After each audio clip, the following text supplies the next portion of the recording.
I'd give you the good cop routine, but there would be immense shame in it. Welcome to Legends of Gotham, where we talk about Fox's hit series, Gotham, set in the world of Batman. I'm Bill Meeks. And I'm Anne-Marie DeSimone. And we're back. We're back! For episode 14.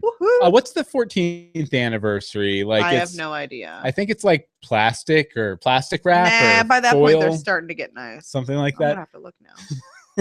But we're here to talk Gotham. Hi, everybody out there in internet land. If you weren't aware, on Wednesday nights, 8:30 p.m. EST, we usually record this live on Google Plus, or you can watch it on YouTube, etc. live, or recorded later on. Just as an FYI, if you're bored on Wednesday night, come join us in the chat room, that would be cool. We like to make silly faces at the camera. But anyway, I guess we should probably go ahead and get started talking about this week's. What's that? The 14th anniversary traditionally is animals. Or modern is gold jewelry. Both are slightly relevant to our show. Yes, I am. I think there was a gold animal mask somewhere in there. I'm sure there was an animal. Sorry. Anyway, there were a lot of masks, though. There were. Yeah.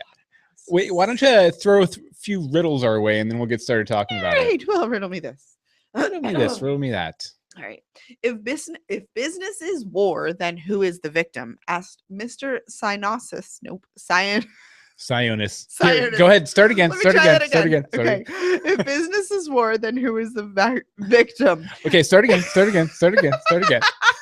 You're welcome, live listeners. If business is war, then who is the victim? Asked Mr. Sionis. He's sure to have kicked him. Who would dare punch the orphan Bruce Wayne? Whoever he is, he'll be hushed by the pain. Is there a fight club? No one can say, unless they want Ed to wheel them away. Will the police do their jobs if nobody asks? Harvey does. In this week's The Mask. Okay, there's a link. Yeah. Sorry, I pasted that link in the middle of your sentence. But The Mask. The Mask. I was gonna try and do a line from the Jim Carrey movie, but then I couldn't remember. It's smoking time or something. I think was the catchphrase. Smoking time. It's smoking time. Was the exact catchphrase. Quality. Okay, Anne-Marie, what did you think of this week's episode overall? I really liked it.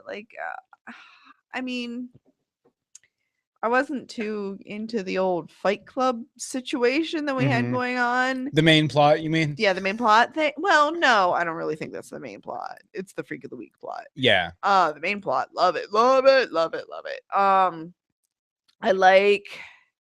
one of my main points. I won't talk about that. I just like that people are coming around and having some growth in their characters on various levels, good, bad, and different. Definitely. And I liked it too. It wasn't as big of a knock it out of the park kind of hit as last week's was. They may have knocked something out of the park. But if I had any complaint about it, it was just that it wasn't super good and it wasn't super bad. So I'm really worried we're gonna have a short episode and not have enough to talk about. Us not have enough to talk about? Impossible. Okay, well, I guess we should go ahead and start off talking about, you mentioned, the corporate Fight Club scenario. Yep. I did really enjoy kind of the innovation of the setting, because I had never thought about it before, but in office, there's a lot of deadly stuff around in an office. Yes, there is. Yes. Just the printers alone, could crush some heads for sure. They really could. So could those giant monitors they had. Yeah, you have some office supplies back there. I do have some office supplies here. Let me. Should we have a notebook fight? Would you like to? We can have a notebook slap fight. Oh no! I think we should have a notebook slap fight. All right, hold on. Hand me a notebook. Leave those scissors there, though. Yeah, let's leave the scissors. Let's see how deadly this gets. Let's see if one of us dies. Okay. Dead. Goodbye.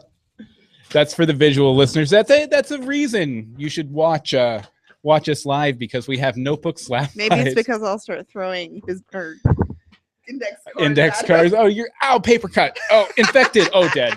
I'm dead. I win. No, but offices. I get the job. No, I don't want it. Offices are an extremely dangerous setting, which wasn't apparent beforehand.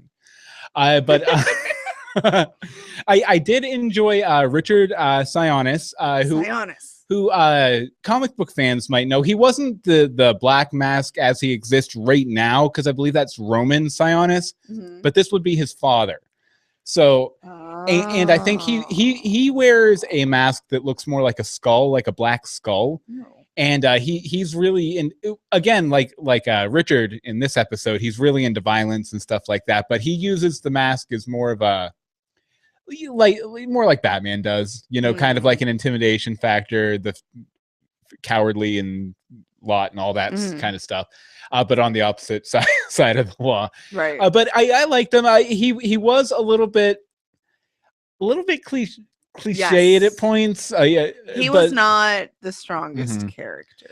But I did really love, and Todd Stashwick played him, and I love Todd Stashwick, and don't get me wrong, I loved his performance and everything.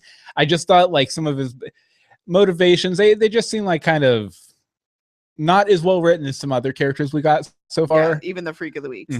But I love Todd Stashwick. He played one of the main antagonists in an FX series called The Riches with Eddie Izzard that I watched a few years back. It only lasted one season. Really good series though. He was really, really good in it if you want to try it out. Let's see. Oh yeah, and I also kind of enjoyed that he understood the kind of man Gordon was right away, and I thought that was interesting, and he had him pegged as an opponent too from the get-go, from the very start. Yeah, he was like, I want to see, I want to fight this guy. Yeah. I thought it was pretty cool how Gordon basically stood up and held a paper cutter to him almost, and like he could have easily killed him, and the guy didn't seem even remotely scared. He was kind of like, yes, do this. Yeah. Well, it was almost more torture for him not to die there. Well, with that type of character, like the reason they, create these fight clubs, or, they bring someone out to an island where they hunt them, things like that, is because they want to challenge, because, they're such like kind of like the alpha male sort of thing that they don't have any challenges anymore because they've defeated all of them. Right. And so there's nothing to really like make them kind of step up their game. And they're the types of guys who have built their entire lives around working until they're better than somebody or something. So, when they see someone like Gordon, who he can tell is going to give him a fight, it really excites him. And he'd be okay with dying just for that, to get that thrill again. To get that thrill, yeah. I also thought it was pretty impressive how he kicked 3 guys' butts real quick. They're all coming at you, and you probably did have them convinced until that $1 million bounty was put on your head. Oh yeah, well, I mean, all the fight scenes in that office building were just like so complex and so well choreographed too. Yeah, like I really enjoyed them. There was a lot of practice on that one. Nice. Okay, so another thing that I thought was pretty cool was Bullock's speech. I loved that he finally is just like, okay, I'm on his side. I like the guy. I tried not to like the guy. Tried to be mad at the guy. Tried to hate the guy. Kind of love the guy. Y'all are being stupid. Step up. There was a man threatening his life. He wasn't threatening yours. He was threatening this guy's. Yeah. Your cops. There's an oath somewhere in there, I'm sure. Various ones. And you just walked away from one guy. 50 cops walked away from one guy. Yeah. See, actually, like with his whole speech and everything, the one thing I think there's a possibility for it to turn back around and, for them to be kind of at odds again, because, Bullock, one of the main things in his arsenal or kind of his character is that he and it even comes into play in this speech.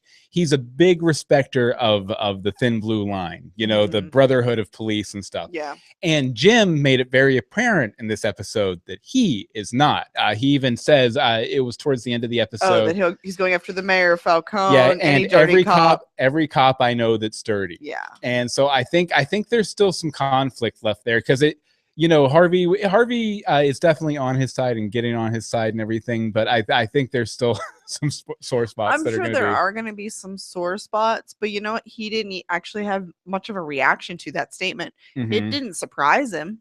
Well, I don't think he was a little pensive, like, okay, I guess better watch that situation, sort of thing. Yeah, I didn't get that. You didn't get that? Nope. Did he seem a bit more cleaned up than he has? Like, is he getting progressively, like, his beard's getting less shaggy? And may have. Yeah, he's not drinking as much. He doesn't seem to be drinking as much, that's for sure. But go ahead, you had some more stuff. And I do like that Alvarez, who basically was like, I hate you, you turned in my guy, actually stepped up to help. Yeah. Granted, we had to threaten to tell his wife what he's been doing and not stand up for him, but I think he could have been turned anyway. Yeah. And he's such a kind of a big shot, I well, guess. He wasn't. It wasn't too hard for Jim to convince him to give him the signed warrants last week either. So no, it wasn't. So I think he'd have turned anyway. But once they had him helping, strangely not the fact that Essen was going to help, their chief or anything. But yeah, I just thought that made the rest of them turn. So that was cool. Yeah, and it was nice to kind of see him featured. And we have a story in our news section about him too. But it was cool to see him featured a little bit more because just because the rest of the cast has been talking him up so much, it's just like a great guy and everything. Right. That it was cool to get a little more screen time for him. He had more than like one line. More than one line in a sure. Exactly. Yeah. Okay, so I have a theory about this episode. I love your theory. Okay. I'm pretty sure Fish's weapon did not hit its intended target. I'm pretty sure that Liza actually botched her assignment in this episode. Okay, so when she's given the poison, or not the poison, the sleepy time, the sleepy time blend, and she's told to put it in the tea and everything. She totally could have stepped behind that table to be facing the door while she was pouring it in. She couldn't do that because somebody could see what she was doing. Yeah, but with her back to the door, she couldn't see anyone coming in. While facing the door, at least she could have seen a shadow or something and kind of palmed it or whatever. I mean, I'm just speaking from my experience of drugging people. That would be the smart way to do it. Note to self: always fill your own cup. Anyway, because that didn't happen, it's immaterial. But because that didn't happen, she drops the vial and. Because of the wonderful things he does. No, but she drops the vial and drops about half of the sleepy time blend out of it. So here's my theory. Here's what I think happened. Because she didn't use the whole dose, Falcone woke up when she was in there getting the papers. And so he's upset, obviously. He realizes what's going on. I'm sure she ratted on Fish. Oh, yeah, for sure. Because she was kind of starting to get feelings for Falcone anyway, or like maybe I shouldn't be doing this. So he sends her down there with fake documents, whatever those thread documents are, fake documents to somehow implicate Fish or Catcher. And, so she goes down there and she gives Fish one more chance to kind of call it off. Because Falcone figured she deserved that, right? Sure. And so the second she's like, nope, I don't want that chance. We're gonna kill him, or we're gonna, tear down his empire or whatever. She just hands over the fake documents and yes, mommy. And the mommy stuff. But yeah, and the one thing that makes me doubt my theory on this a little bit is that Oswald's main thing this episode was getting that piece of information, and it makes me since he's working with Falcone, what advantage is that information going to give him? Because obviously they wouldn't spend that much of this episode unless that information was very important for him too. And if my theory is correct and Falcone already has that information, then what good is Oswald having it? Unless he's going to use it against Falcone somehow. He might. He's a wild card, obviously, but I'm not sure. I'm not sure. I don't think he's really surprised by. He wasn't surprised by the revelation from Timmy or Timothy. No. Which actually, hold on. I was gonna. Okay, holding. Like Timothy actually reminded me. Hold on. There was in Batman Returns, there was a henchman. I think it was Batman Returns. There was a henchman that got his own action figure. I'm trying to remember what his name was, Jerry or Jimmy or something. But hold on. Now this is called Play. We Google live on air. But he really reminded me of him, almost so much so that I thought they might have cast him after the guy, but I can't find him. If anyone out there knows, Bobby, if you're in the chat room or anything, Yeah, it was a henchman in either Batman or Batman Returns that they made an action figure out of. That Timmy guy so reminded me of. Timmy guy. Timmy guy. Timmy guy. Timmy. Okay. Do you have any ideas about what those documents might be? Like, is it going to be no like tax clue. fraud, like how they got Al Capone? I don't think it'll be tax fraud. Yeah, that doesn't seem Fish's style. That doesn't seem any of their style. Mhm. No, I really don't know what it could be. Actually, no, probably not. I was just gonna say it could be something against the mayor or Essen. Because that's gonna bring all of that down. Yeah, and we know that the mayor and Falcone have had dealings. Yes. Oh, look, I'm late for work. Yes. No, it should be interesting. I also think it's very interesting that, you know, maybe Oswald just got that information just because he always has to be the smartest character. He always has to know more than anybody else what's going on with everybody else. But, you know, so that's a possibility. But I do think it's very interesting that Fish thinks she's the smartest person in the room. Yeah, that always. She has all the information, and she's actually bottom. Yeah, I actually at this point I think Liza has more information than Fish Mooney does. Probably which because is she crazy. actually probably knows about Penguin. Mm-hmm. Because I mean, they were standing right outside the window where she was cleaning dishes. This is very true. So she at least has the chance of knowing about him. And if not, and my theory is right, she will soon because she'll be on the inside. Yeah. You know, so that'll be interesting. Speaking of on the inside, you had something you wanted to bring up about a certain I got this piece of jewelry. That brooch. Yes. That very, very large, gaudy brooch. Kind of feel bad for the old lady, or not the old lady, the rich lady. Yeah. I was like, do I even want to know what he did to get this? I'm sure he probably killed her. I know. Like, and then the puppy, she was holding a puppy. It makes me kind of sad. Yeah, I was looking at some of the online commentary for the show today, and they were like, someone really needs to sit Penguin down and let him know you don't need to kill everybody you talk to. Like, you can walk away from a conversation without killing the person. It's okay. Just every once in a while. Every once in a while, let someone live. But I just don't understand why he brought it to Fish. Oh, Bobby has it for me. Hold on one second. Oh, Bobby, we can always count on you. It was hold on, I don't want to close that. No, don't close that one. It was Bob the Goon was the character. Yes. Hold on, I can probably get a bigger picture than that. Yeah, but Bob the Goon. Timmy definitely reminded me of this guy. I'll just throw it here on the screen real quick. But yeah, that's Bob the Goon right over here on our screen. You can Google it, look it up. But yeah, Timmy reminded me of him so much that I just had to call it out. Sorry, go ahead. I just saw Bobby. You're good. Thing. You're good. Back to the brooch. Why did he bring a brooch to Fish?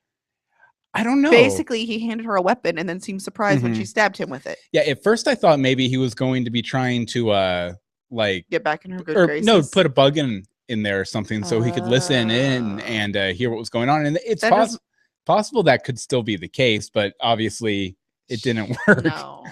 I don't know. I don't really see that happening, but hopefully he doesn't have any bloodborne like diseases or anything. I don't know, but maybe that's how he takes out Fish. It was sweet. Spreading hepatitis C. But did she ever put down the pin? Because I never really saw her put down the pin, and he took the brooch, and magically the pin was there when he gave it to his mom. Yeah, that could just be like a simple continuity or something. Yeah, fair enough. These are the things I pull out. These are a few of my favorite things. I like the brooch. But it totally made sense with his mom. So I was like, that's her. That screams her. So why'd you even try and give it to Fish? Yeah, I really dug that scene with his mom too. It was nice to have. Yeah, it was nice to have a long scene with her. Although it felt like about midway through the scene, and it fixed by the end, but then she kind of the accent got away from her a little bit. A couple of lines, but still so great. Like you didn't even. It's a difficult accent. Well, the thing is, her performance in that role is so like physical too that you could almost put it on mute and get the gist of what she was trying to say, or at least like the emotions behind it. The brooch. Lost brooch. Brooch.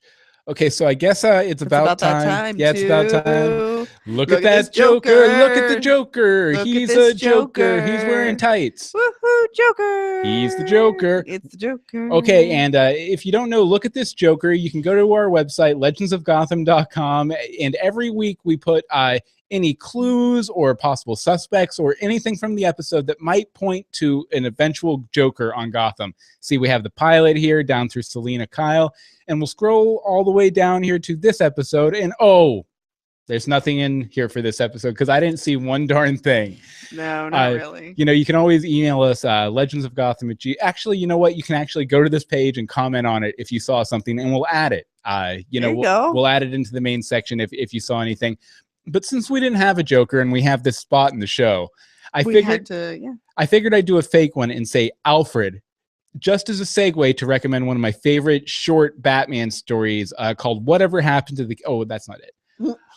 Whatever Happened to the Cape Crusader. I had a still for it up here. I think I might have closed it. But basically, it's a short story from back, if anyone's familiar with this series, Batman Rip, or the storyline Batman Rip, where Batman died.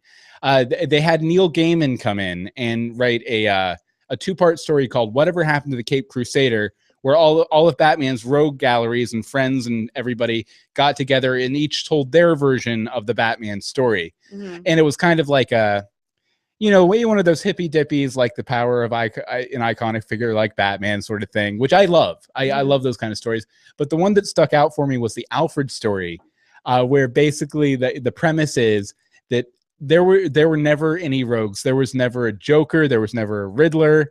They were mostly hired goons. You know, Catwoman.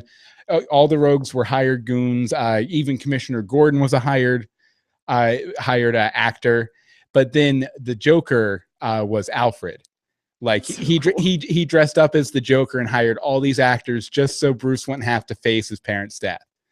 Like, so he could retreat into this Batman identity and work it out that way. That's weird. But it makes completely sense. That sounds like something like a Howard Hughes or some eccentric billionaire would do. Right. You know, absolutely. so lots of fun. Look at that Joker. Look at that Joker. Let's see here. A couple other things we want to talk to before we get back into the main discussion here. Actually, I'll go ahead and share the screen one more time. One more time like this. Now, most people are probably familiar with this Batman slapping Robin meme generator. Yes. And in the original comic, it was something like, but Batman, your parents, and then he's like, my parents are dead, and slaps them. And the only reason I bring it up is because I saw someone... That totally happened. Well, Bruce Wayne slapped somebody, and someone actually drew it. Oh, wait. There's the... This is Alfred as the Joker, by the way. This is him, like, putting on the makeup and becoming the Joker. It just got mixed up there. Oh, but someone did the actual Batman slapping meme with Bruce and Tommy Elliott, which I thought was a lot of fun. That's awesome. Super duper fun. Gotta love it. Gotta love it. Gotta love it. Gotta love it. Gotta love it. Gotta love it. Okay. Speaking of Tommy Elliott, though, I did want to bring up real quick, and I thought I had a Hush graphic here. I guess I don't. But Tommy Elliott, if you don't know, is a villain in the Batman universe called Hush. I did. It's been years since I've read the original Hush story, but I did a little research on it. I won't get into too much of what happens once he comes back into Bruce Wayne's life, but basically the backstory is that him and Bruce were friends growing up, to him and Tommy Elliott, which obviously they're not very friendly now. They're not very friendly. But they were friendly when they were growing up, and then they kind of drifted.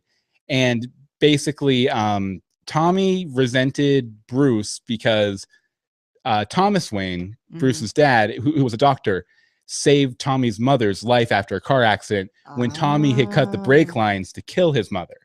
Like, he wanted to kill his parents, and then he resented Thomas Wayne because he saved their life.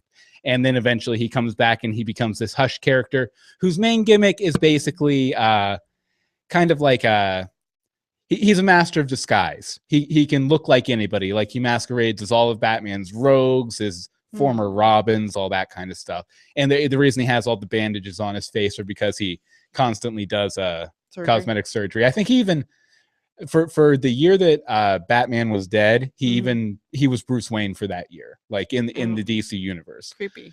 Which was interesting. Very creepy. But yeah, I figured people would like a little background on that. And a lot of people didn't even realize that he was supposed to be somebody like Tommy Elliott. No. But Yeah, I guess Sorry, I'm just like, I didn't know anything. I had no idea he was special. He Well, was I knew he special. was special. But I guess we can go ahead and talk about him a little bit too. First of all, I thought the kid they got to play him was like super creepy. Yeah. Like, who also, by the way, I think he followed us on Twitter this week. So hi, if you happen to see us or whatever. You were perfectly creepy. Yes, you were perfect for the part. Absolutely. I know, but he was really skeevy and creepy and everything. Like, I wanted to know about the dead bodies and stuff like that. And I did enjoy that Bruce was self-aware enough to realize that this uncontrolled anger, could be a serious problem. Yeah, he's like, I don't like this. I don't like being mad. Actually, back in, and I'm just going to throw this out there just in case it actually happens to come true. The girl that talks to Bruce, which by the way, Bruce Wayne is a notorious ladies' man, so that made total sense for a girl that unsolicited just be like, hi. But I was going to suggest that she might be Silver St. Cloud, which is an eventual villain in the Batman Everyone books. is a villain. But was a romantic interest of Bruce Wayne. I believe immediately before that Batman Rip storyline. But she was part of Gotham's social scene and stuff. She could also be actually, I forget the name of the character, but from Mask of the Phantasm. There's another character like that grew up with Bruce and everything, and they had kind of a on again, off again romantic relationship and everything.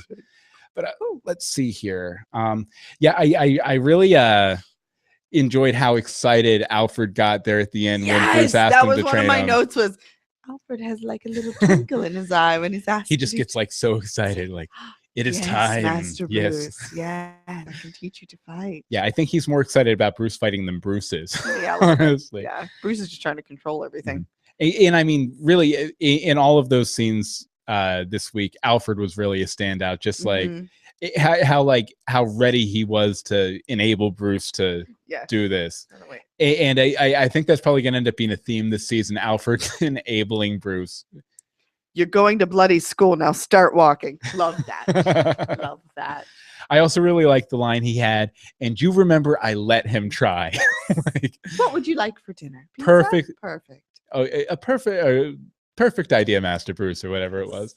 And it also, that line that, and you remember that I let him try, it had kind of reminded me of the line from The Watchmen where Rorschach, he's in jail with everyone he's ever arrested. And they're like, you're trapped in here now. And he's like, you're not trapped, or I'm not trapped in here with you. You're trapped in here with me. It kind of felt like that kind of inversion thing from there.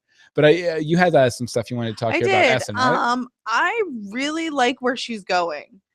At first, I kind of wanted to slap her, but now I kind of see where they're going with her character, and I'm really enjoying it. I know like the future, and I don't, and I kind of like to stay there a little bit. Well, from the impression I've got, the future probably won't be happening as I know it. So specifically with her character. So. Yeah.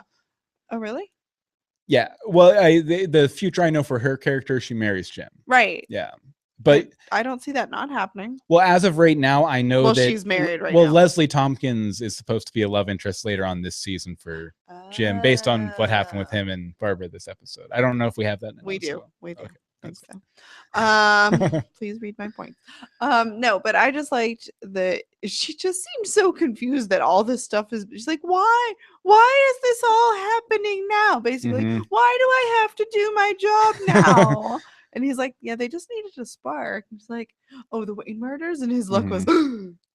She's like, are you serious? You think I don't know you're still working on that? So I don't know. I enjoyed it.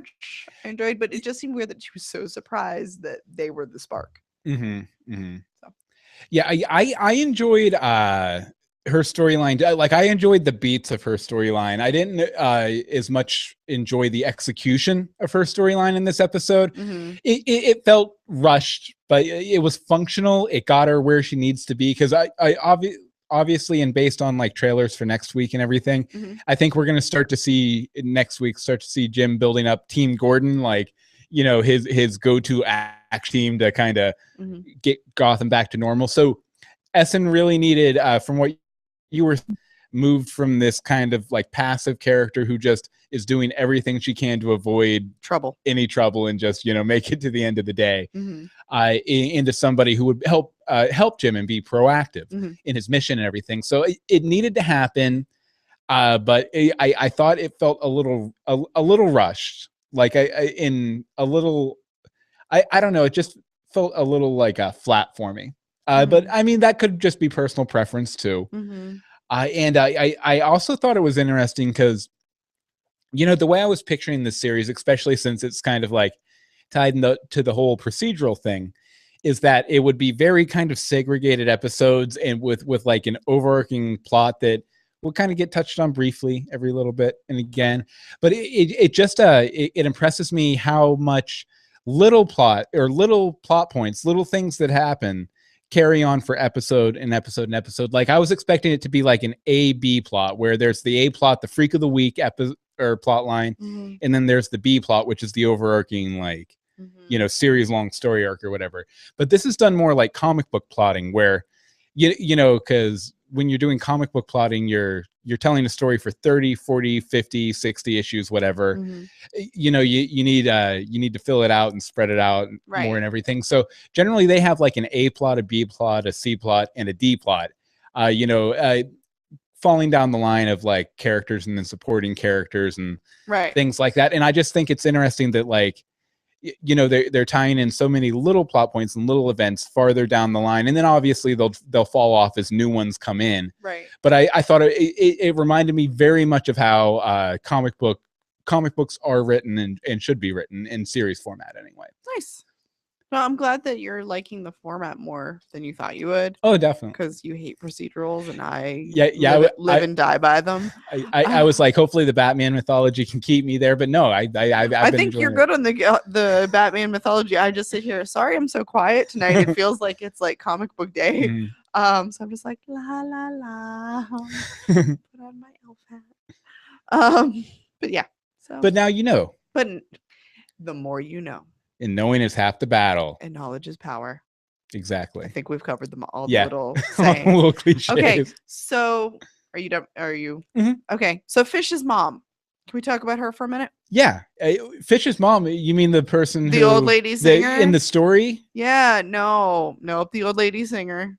Wait, that was Fish's mom? Oh my goodness, yes. No way. Totally. Totes Fish's mom. Totes Fish's mom in a silver glittery sequins dress. I heard you telling her stories. I really wanted her to slap Fish.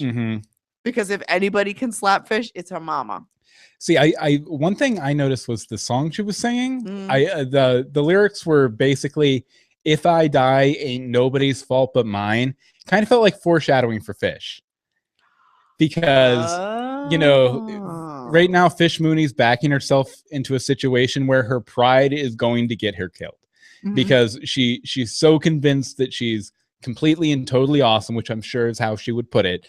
That there's no way that Penguin or Falcone or Maroni or Marconi or Macaroni or anybody is going to get Macaroni as the first name, but is going to get the advantage on her. And I mean, these lyrics are very much like you're gonna build your own coffin kind of thing. And you're putting the nails in it yourself. And that's where Fish is going for sure. Oh, it's so obvious. So, I think she'll really be lucky to make it out of this season. I'm actually starting to think she'll be lucky if she makes it out of this half season. Yeah, and that makes me sad because I just like having Jada on the show. I just think that's pretty awesome.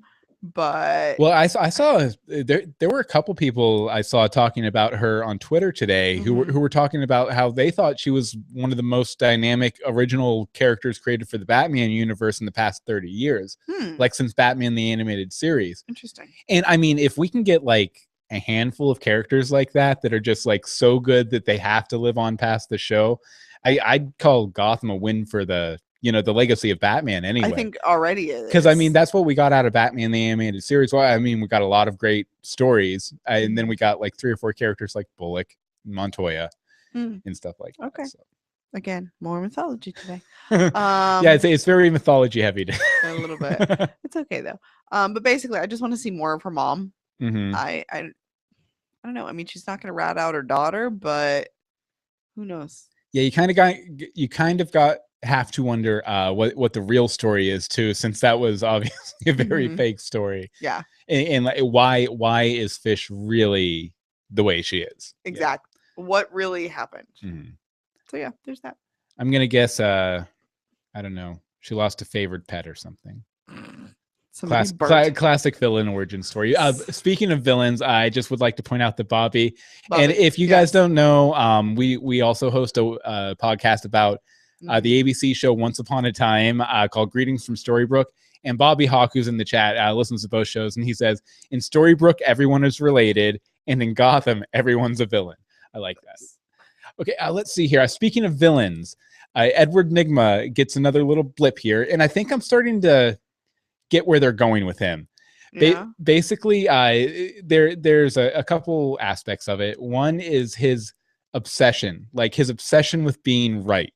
He's completely obsessed with it as a means, because he wants to be liked and he wants to be helpful. He wants to be first. That's what is pissing him off. Yeah. Is every time he's like, oh, I figured out. Can we say pissing on this show? Well, I just did. So sorry. And I did too. So. Oh. Because I knew we could say ass, because Jada made it okay. If we could say ass, we could say pissing. Okay, that's fair. You're welcome, everyone. But he keeps going, oh, I figured this out. And they're like, we know. Do something. Do you have anything else? Yeah. No. And then he gets that sad face where he looks like he's going to kill people, which is coming, I guess, soon. Anyway, sorry. Go ahead. Oh, no, it's cool. He's in another example would be, Kristen Kringle with the files and everything. And then this. And then there went the microphone. This week's episode with the autopsy. And I also think it's weird that he's very into gore. Like the Viper episode when that woman collapsed, he was like, ah. Fascinating. Yeah, and then this, when he found that finger in the guy's mouth, he was so excited. I love it. Do you want me to run the prints? Yes, Ed, we want you to run the prints. Do you want me to run this print? Yes, Ed, run the print. But one thing I noticed though is that 9 times out of 10, when he gets shot down, when he gets marginalized, it's Harvey Bullock doing it. In this episode, it's when Harvey's looking for Gordon, and then Ed's about to launch into kind of a riddle. But what if the detective becomes the mystery and then Harvey just walks away? But there's a moment like that every episode. And Ed Nygma right now is a ticking clock in the GCPD. And I think when he blows up, Harvey's going to be his target. Probably. Like I anticipate an episode sometime, in the near future where Harvey's been captured and maybe he's being held hostage in the police department or something. But it could be cool. Although, if there ends up being the police office station would be a little weird. Yeah. But if it ends up being if there ends up being a team up between the Riddler and Penguin this season, though, that could be fun too. And that might not involve Harvey so much. Maybe the Penguin. Is there supposed to be a team up with them? There have been a couple hints that there might be some interaction with them. I would like to see Ed Nygma become the Penguin's guy on the inside. Getting information out and removing evidence when need be and stuff like that. That could be cool too. Interesting. But no, I think he's probably going to try and kill Harvey. Yeah, pretty much. I see that happening. Good. Okay, so Barbara. Oh, Barbara. The character everybody loves. I love her, but she's an idiot. Basically. Please let me get drunk and pull a gun on my fiance cop. Well, I mean, to be fair, she had just had what's his name? Yeah, she just had Zaz and she's having spaz attacks and stuff. But man, no. And then the calling to check it, I did feel a little bad for her when Gordon blew her off. But she called him while he was at work. He's a cop. She knows what he's up against. Yeah. For all she knows, he could have been, somebody at gunpoint. And then the leaving the note and walking out was just weak. Yeah, it kind of felt weak. Like, I know we had mentioned last week that we kind of wish she hadn't come back for the last scene or whatever. And I don't know, maybe the writers realized that too, and so because all the scenes with her this week, it seemed perfunctory. It seemed just to get her to that Dear Jim letter. I mean, I guess it's kind of, she had to get there on her own instead of them shoving her there. So it's giving her, in a sense, some strength. Mm-hmm. So, but like you pointed out, I didn't put this on there, so surprised. That she is supposed to have Gordon's kid Mm-hmm. in, the universe. Yeah. That maybe she's pregnant and she's just running away. Or maybe she doesn't know yet. Yeah, that's what I would think. She'll run away and find out and like do that on her own. I would like, I almost want to say we'll get an episode where everything finally works out right for once. And then Jim goes back home and she's there. Does he get to keep the cool apartment? Apparently he's keeping the penthouse. Sweet. Which is crazy because it's not where he's He from. really made out in the deal then. She got abducted and like tortured her or whatever, and he got the apartment. So he got an awesome apartment. I'll take it. Rent control. Okay, you want to do some quick readouts here? Some random shout outs? Sure. I did write peace out, Babs. Timothy, penguins thugs beat him up while he eats an apple. I hope everyone's seen next week. Suspenders equal finance guy. What was in the ledger, but we already covered that. No blood to be spilled. Well, maybe a drop. Let's see here. Peace, friend. The confessional. Okay, I'm taking care of this because you're just like, I'm going to look at my book. The confessional just seemed pretty cool. I did like how the penguin seemed to get bolder around his henchmen. It felt like one of those old like Batman villain hideout kind of moments when he was torturing. That was fun. And I like that they focused on the fact that the Waynes represented a hopeful Gotham, and now that's gone. I really like the line there would be immense shame in it too, when he's like, there's no shame in walking away, and he'd be like, no, there's immense shame in it. Okay, and since we basically said we can say stuff that they say on the show, okay, listen up, you sons of bitches. And I also like define normal and make a good case for it. Fact. Okay, let's see here, Anne-Marie. Out of one penguin in a pear tree, how many penguins in a pear tree would you give this episode? And a penguin in a pear tree. I'm sorry, out of how many? One. What? Well, that's how the song goes, right? And a yes. penguin. Okay, I give it one then. Well, you can do fractions or decimals or whatever. How about I give it the penguin, but not the pear tree? Okay, why? Because it's a horrible scale and I don't know what to do with it. No, I liked it. Things happened, things moved, things progressed. But I have questions. I like having questions. It's a good way to be. So there's that. I myself would give it probably 0.65 penguins in a pear tree. 0.65 penguins in a pear tree. And just because, like I said, the Essen stuff felt a little tacked on. The Barbara stuff felt a little awkward. Like honestly, if I had to pick like a least, I mean, every episode of this series has been as good or better as anything else I'm watching on TV right now. Right. But if I had to pick a least favorite episode at this point, it would probably be this one, because like every other episode has been really, really strong or really, really interesting in one way or another. And this one really wasn't really anything. It was just good. It was a standard, average, good episode that I enjoyed, but it didn't blow me away like other. Before we move on to the news, anyone? No one weighed in with their scale. Okay, we'd like to thank Audible for sponsoring this week's episode of Legends of Gotham. Now, if you don't know what Audible is, basically you go there, you get a subscription, you get a credit a month to get any audiobook you want. And audiobooks are great because you can throw them on your phone or on your car stereo, or any sort of on your desktop, on your iPod. Yeah, any device that can connect to iTunes or get the Audible app. And then you can listen to your books while you're driving, while you're running, while you're fighting in an office, in an abandoned office building. Yep, you can play the book in the background while everybody's beating each other with exactly. monitors. I would. The Art of War would be a good one to start with, probably. That would be. Or Fight Club. Fight Club.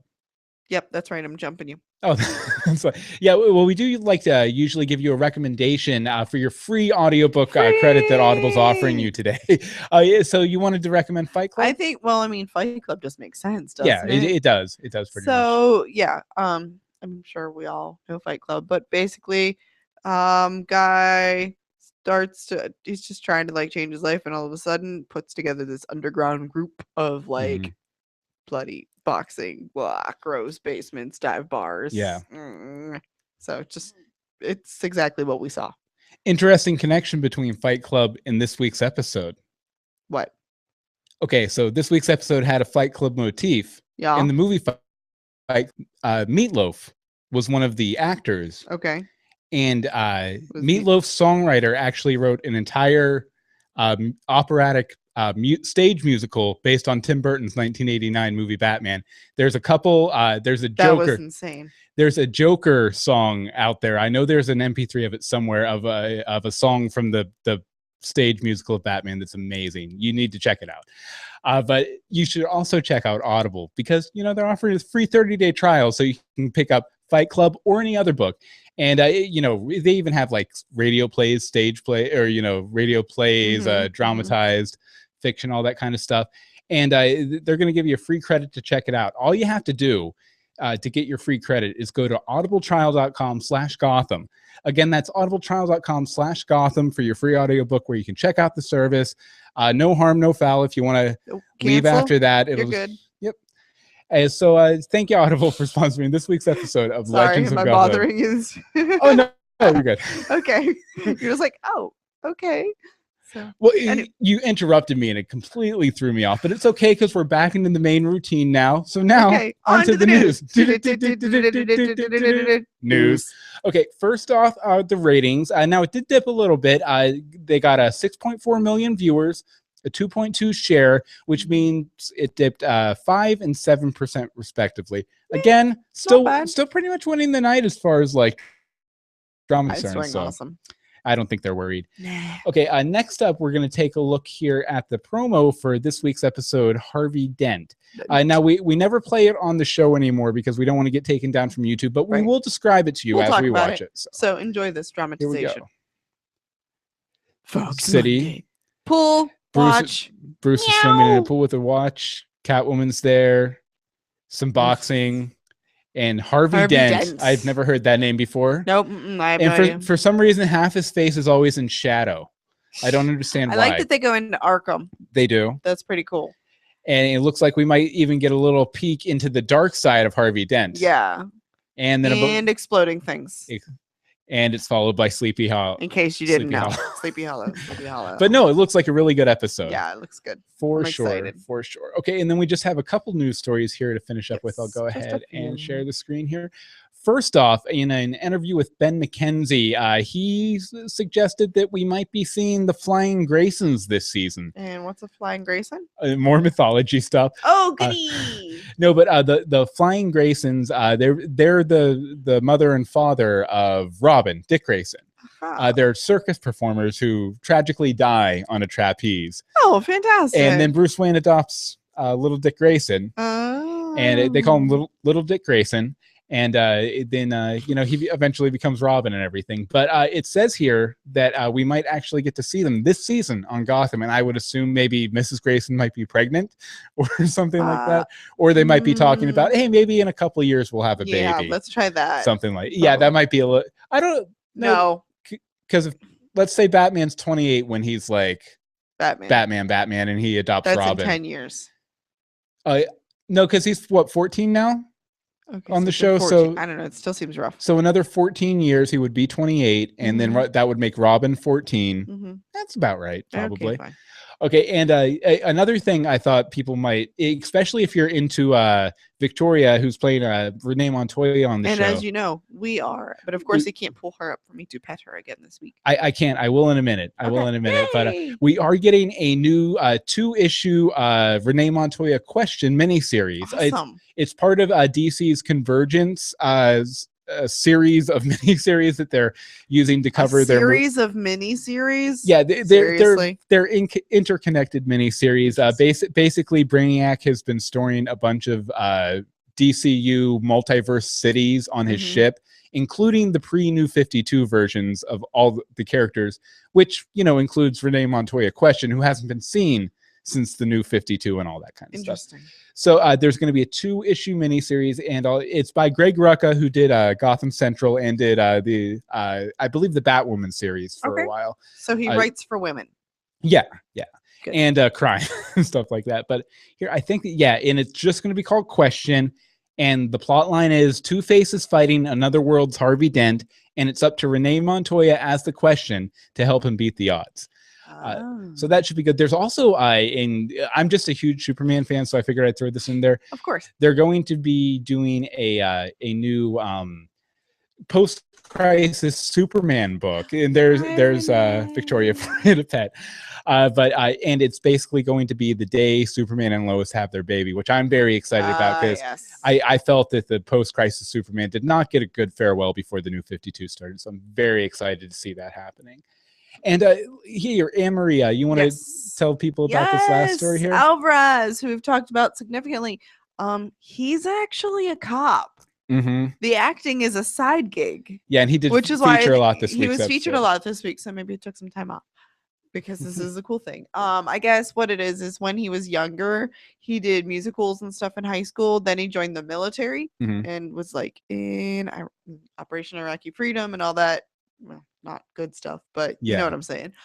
He did that, and then when he came back, he joined the police force and somehow got on the show. Yeah, I think it says here that he was even he was doing like busking on the subway. Yeah, I think when he was patrolling, he would just be singing because that's cool. That's what he does. Yeah, but it's a really cool kind of human interest piece on him in the Hollywood Reporter. You can get that link or links to any of the stories we talked about today at legendsofgotham.com in the show notes for this episode 14. Okay, let's see here. Oh, and Bobby says that he gives it 1/3 of a penguin in a pear tree, or 0.3, depending on the conversion rate.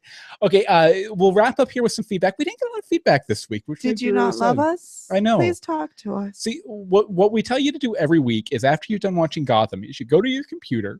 Don't make Bill cry. And you email us at legendsofgotham@gmail.com. You tweet us at Legends of Gotham. You go to our Facebook at facebook.com/legendsofgotham, or you could just leave us a voicemail even. That's easy. You just pick up the phone, you dial, you say something, and then you hang up. And it's 424-274-2352. Again, that's 424-274-2352. And Bobby did. Take it away, Bobby.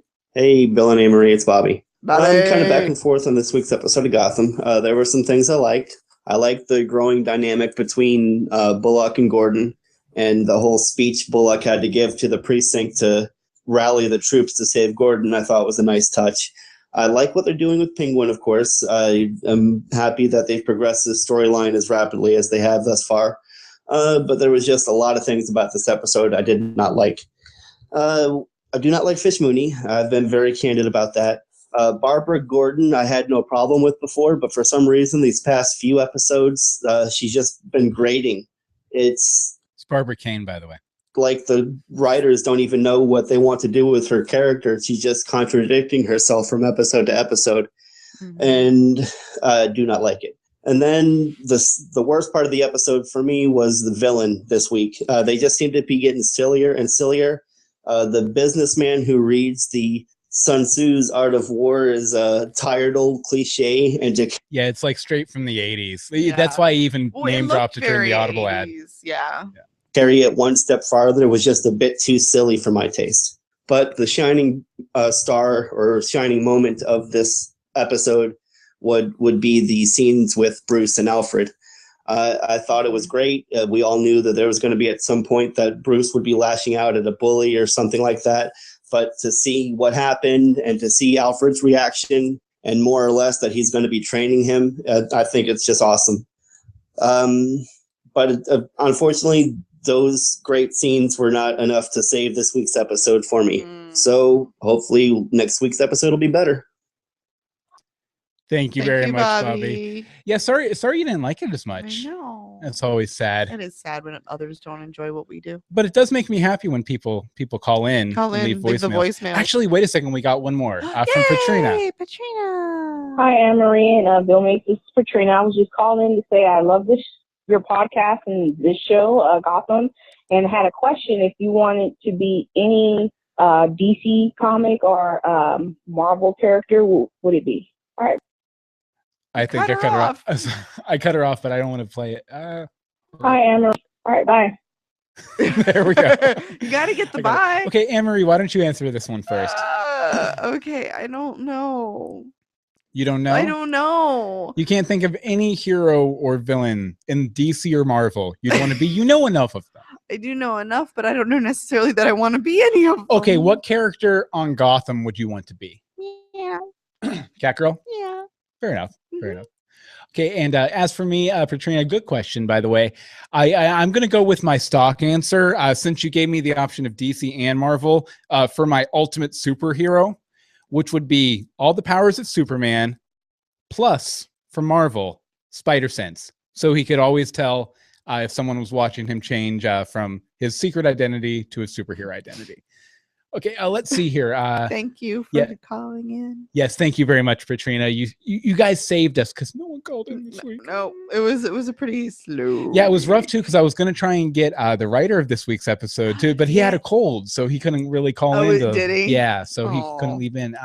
But you want to go ahead and finish up with this letter from Sharon? This is letter from Sharon Powell. Reading is great. Yeah, this came in right after our episode released last week. Awesome. So. I wouldn't be embarrassed about getting Leslie wrong. Some of the cast listings are incorrectly listed. Mikia Cox, the actress, as Leslie. If you Google though, Marina Baccaran from V, is that what it's called? Yeah, V. Okay, and Homeland was cast as Leslie, and the notice said that she would be a potential love interest for Jim. Yeah, if you guys don't remember last week, like I had a whole point about it was a beautiful awesome point. Leslie Tompkins. So Here's her whole history, like I did with Tommy Elliott this week. Hilarious. And then it ended up not being her, and IMDb was wrong. I went and looked after the episode too, and that's exactly what it was, Sharon. So she thank was listed you. Wrong. Nice. Yeah. As for Penguin's umbrella, I think that Barbara knows Falcone, perhaps through her rich family. Oh.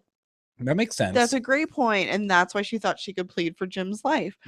Falcone said at the end, "It's been a pleasure, Barbara. Not, it's been a pleasure to meet you." That could go either way. Yeah. I wouldn't be surprised if Barbara was his goddaughter or something like that. Getting back to the doctor who stitched Jim up, perhaps he is Crispus's sister. How would Crispus gain a random doctor's loyalty when so many people are afraid of the mob? Yeah, and they did seem very close. They did seem very close. So I could see that. Thank you for writing in. Oh, yeah, definitely. I think that's the first time we've heard from Sharon. Yay, I love new people. Thank you for correcting us and letting me know how I got what I got wrong. Okay, now next week, do it. Right after the episode's over. Run to your computer. Email is legendsofgotham@gmail.com. Twitter is @legendsofgotham. The Facebook is facebook.com/legendsofgotham. And the voicemail number is 424-274-2352. Again, that's 424-274-2352.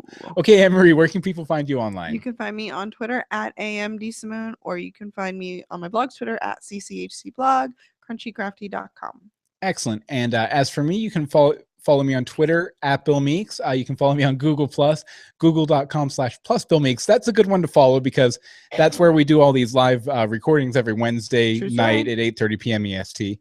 And you can follow the words I write. These words that I write, you can follow them. These words. No, the superhero book series I'm writing, Dogboy Adventures at dogboyadventures.com. There's a new one up for pre-order there too. We're working on it. Yeah. Okay, so I guess that'll be about it until Harvey Dent comes and shows us both of his faces. Shakes things up a bit. And Team Gordon gets going. Team Gordon. Go Team Gordon. Woo! Okay, so thanks to everyone for tuning in. Thank you guys. We really appreciate it. Come back next week for more Legends of Gotham. We did it right. Bye. Thanks, guys.